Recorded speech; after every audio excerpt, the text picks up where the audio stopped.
Tem dois tipos de simulado. Os dois você precisa fazer para treinar para o Enem, mas os dois são completamente diferentes. E o problema é que se você fizer um tipo achando que está fazendo o outro, você tem grande chance de reprovar no Enem, porque você não está treinando as coisas que você precisa. Então nesse vídeo eu vou te falar sobre esses dois tipos de simulado, para você não ter mais dúvida, e depois te falar 3 coisas que você precisa fazer ao corrigir um simulado. Então esse vídeo vai ser uma espécie de tudo sobre simulados Enem. Então vamos lá, o que eu quero dizer quando eu estou te falando que tem dois tipos de simulado e eles são completamente diferentes. Eles são diferentes em termos de objetivo que você tem ao fazer um deles, também vai ser diferente a frequência que você tem que fazer cada um desses tipos de simulado e o formato também não tem nada a ver um com o outro. Então dá pra gente criar uma tabelinha simples diferenciando aí o que eu vou chamar de simulado A e simulado B, e nessa tabela a gente compara objetivo, frequência e formato. Então vamos falar sobre o simulado A. Simulado A, eu até chamo de simulado entre aspas, é o que você vai ouvir no geral na internet quando as pessoas falam assim: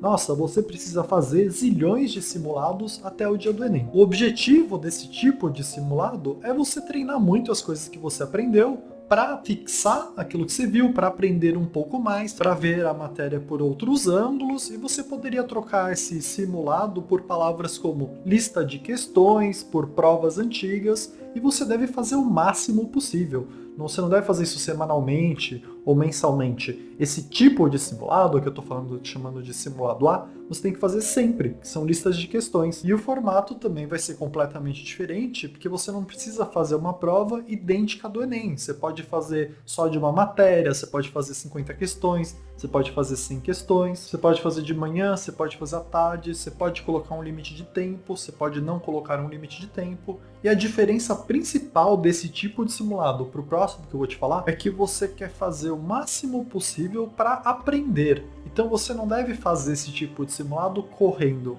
Você deve se preocupar muito mais em aprender cada uma das questões para aumentar o seu conteúdo, o seu repertório, a sua prática, do que fazer correndo, do que fazer o mais rápido possível. Porque você tem que ter em mente que batalhar com uma questão, pensar a respeito, tentar fazer mais de uma vez, é um processo de aprendizado importante para você tanto tirar suas dúvidas em relação à matéria, como aprender a fazer aquele exercício mesmo.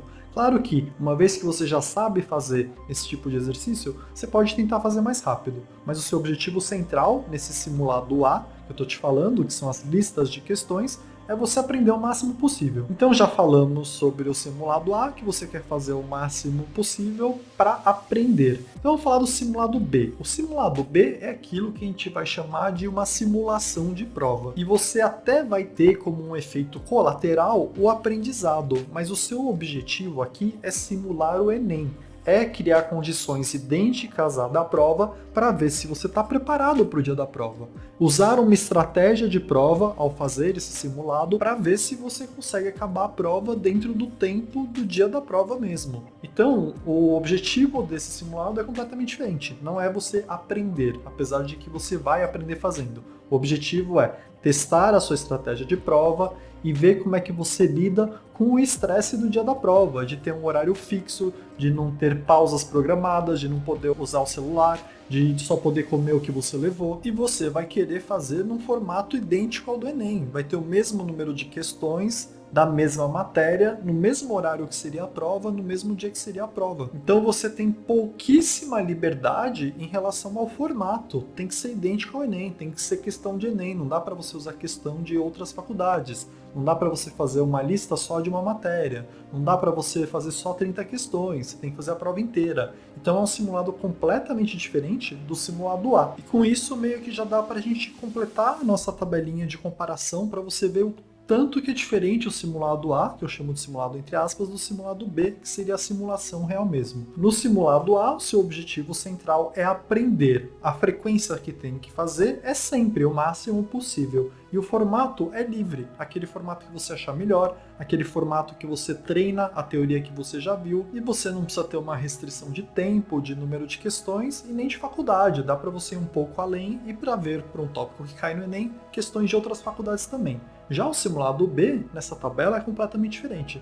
O seu objetivo central é simular a prova, é treinar uma estratégia de prova. A frequência já pode ser bem mais reduzida. Eu recomendo aí umas 5 vezes em meses diferentes. antes do Enem, não deixa para fazer no último mês para você não ficar estressado, mas se você quiser aumentar sua confiança, você pode fazer, sei lá, uma vez por mês, mas tem que ser idêntico ao Enem. É mais estressante, são 2 dias de prova. Eu acho que o número ideal de simulados que você tem que fazer é o simulado B, você que tem que decidir. Se você já estiver super confiante com a sua estratégia de prova, você não precisa fazer várias vezes. Faz algumas vezes no semestre que vem, só para ver mesmo se ela continua funcionando, e tá bom. Mas tem que ficar claro para você que é completamente diferente do simulado A, que aí eu recomendo que você faça sempre. Pode ser semanal, pode ser quase todo dia, depende da sua disponibilidade de tempo. E aí o formato também completamente diferente. Se eu te falei que no simulado A o formato é livre, no simulado B o formato é completamente pré-definido, tem que ser idêntico ao Enem. E aí a minha recomendação é que você guarde algumas provas do Enem mais antigas, então sempre que você se deparar com alguma questão do ano que você guardou, você não faz e pula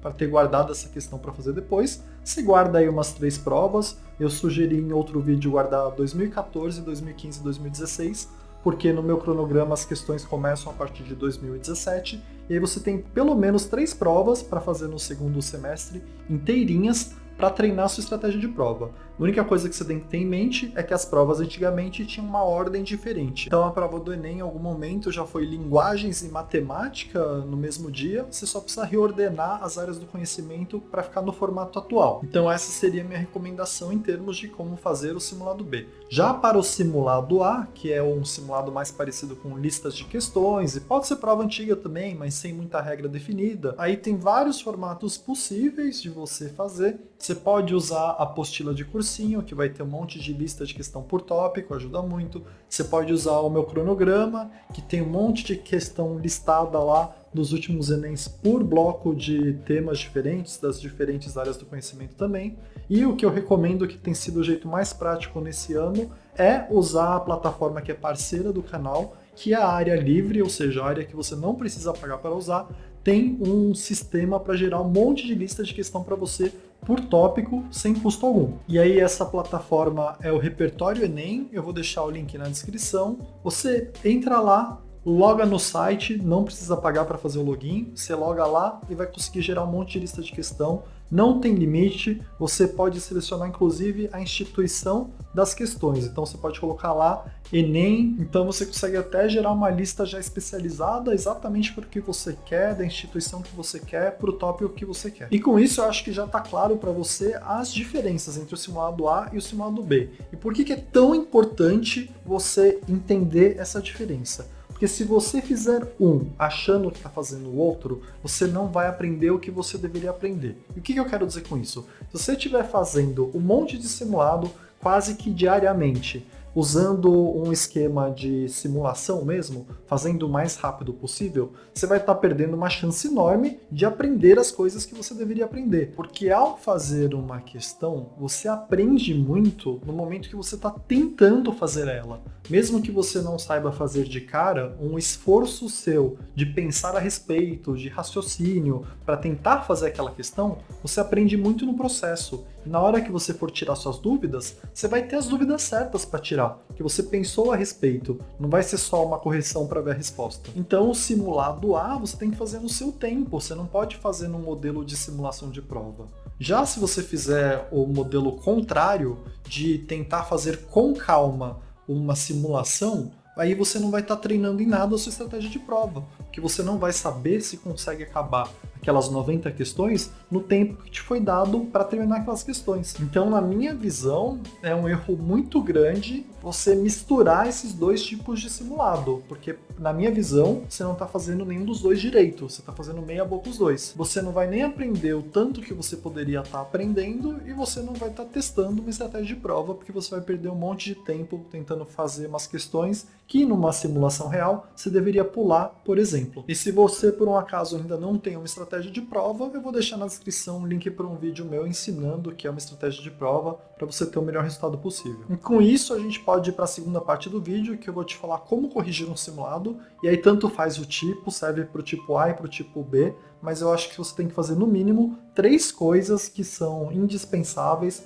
para você maximizar o seu aprendizado durante a correção. E a primeira delas é: corrige o seu simulado direito E melhor ainda se você conseguir corrigir no dia. E corrigir direito é ir tirando as suas dúvidas conforme você vai corrigindo, voltando na matéria para rever aquilo que você já esqueceu, para confirmar aquilo que você achou que era, mas não tinha certeza durante a prova, corrigindo aquelas questões que você meio que acertou na sorte, isso também você precisa rever. Se você acertou meio na sorte, você não está sabendo tão bem a matéria, se a questão fosse um pouquinho diferente você teria errado, então exige que você faça essa revisão com calma, você não precisa ficar tão apressado para fazer ela correndo, faz ela direitinho. Idealmente, nem sempre você vai conseguir, é bom fazer logo depois que você acabou o simulado, tira um descansinho e depois vai para a correção, porque você vai lembrar muito mais das questões e das dúvidas que você tinha durante a prova. Então a correção vai ser um processo mais enriquecedor em termos de aprendizado se você fizer enquanto você ainda lembra,